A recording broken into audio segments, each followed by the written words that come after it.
गजपति जिला मोहना कॉलेज छकरे घटी बड़ धरणर अघटन।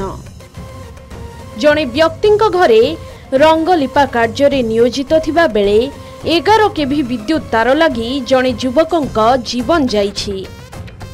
मृत युवक हेउछंती खारीगुड़ा गाँवर मुना नायक। मृत युवक गरीब होइथिबा बेले तांकर दुईटी छोट छुआ अछंती। परिवार चलाइबा पई श्रमिक भावे काम करुथिले मुना। तेणु तांको परिवार को क्षतिपूरण दाबी करिसेंती अंचलवासी।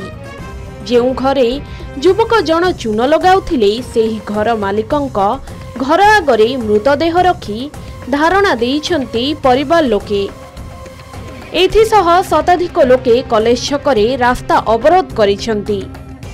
फलरे मोहना पारला खेमुंडी एवं ब्रह्मपुर रायगड़ा 326 नंबर जातीय राजपथ रे यातायात बाधाप्राप्त होईछि।